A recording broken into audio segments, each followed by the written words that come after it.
Pour récompenser les professeurs qui auront su faire preuve d'agilité pédagogique durant le confinement, des académies leur proposent de réclamer des badges attestant de leur mérite. Oui, des badges. Comme chez les scouts ou chez les dresseurs Pokémon. Que ceux qui ne trouvent pas ça insultant n'hésitent pas à m'expliquer la logique en commentaire. Je demande à être instruit. Quoi qu'il en soit, ces badges sont l'ouverture parfaite pour vous parler d'un phénomène beaucoup plus inquiétant si nous ne faisons pas ce qu'il faut.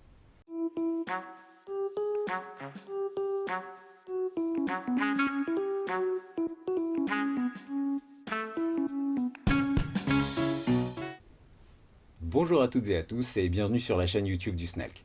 Aujourd'hui, pour ce 5e numéro, nous allons parler des États généraux du numérique dans l'éducation nationale qui se dérouleront jusqu'au 5 novembre 2020. Non, pas un Grenelle ni un Ségur, des États généraux. De quoi s'agit-il et comment cela se déroule-t-il? Il s'agit en fait d'une grande consultation portant sur 5 champs ou axes ou thèmes, à vous de voir. Un égal accès au numérique pour tous, / la fracture numérique. Un numérique responsable et souverain. Enseigner et apprendre avec le numérique. Travailler ensemble autrement, / culture numérique professionnelle commune. Gouvernance et anticipation. Voilà. Certains sont à peu près clairs, mais il y en a qui demandent vraiment explication. Comment cela se déroule?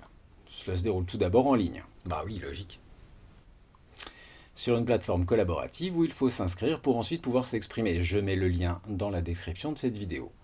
On peut participer en répondant à un questionnaire et ou en laissant une contribution sur un ou plusieurs champs. Vous verrez, ils expliquent même à quoi correspond chaque champ.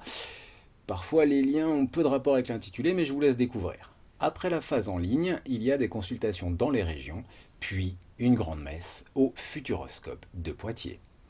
Je vous disais en intro qu'il s'agissait d'un phénomène inquiétant. Voyons pourquoi. Ces états généraux montrent que notre institution voudrait, ou tout du moins réfléchit à l'opportunité de, donner encore plus de place au numérique. On a déjà les lycées 4.0, on a des distributions de tablettes et d'ordinateurs, on a du numérique à peu près dans tous les programmes, mais il en faut apparemment plus et mieux. Sur le mieux, on a moyen de trouver un accord. Le SNELC n'est pas passéiste. Et le numérique peut être un très bon outil. Il est même important de l'enseigner pour que les élèves le maîtrisent réellement, car contrairement à ce que certains chantent, ils ont beaucoup de mal. Et pour qu'ils soient formés au métier de demain, comme on dit. Mais pour le SNELC, le numérique, c'est aussi le risque d'avoir des professeurs connectés jusqu'à la nausée ou l'épuisement. C'est aussi pour la santé et l'apprentissage des élèves des dangers liés aux écrans, n'en déplaise à une collègue d'un autre syndicat qui récemment, lors d'une visioconférence avec le ministère, expliquait en gros que ceux qui parlent de la dangerosité du numérique sont juste là pour faire peur mais n'y connaissent rien. J'avoue avoir eu un peu envie de lui envoyer les conclusions de PISA, voir quelques livres que j'ai lus récemment, mais passons. En fait non. Ne passons pas, car si on passe sur la plateforme collaborative, il n'y aura que ce genre de propos.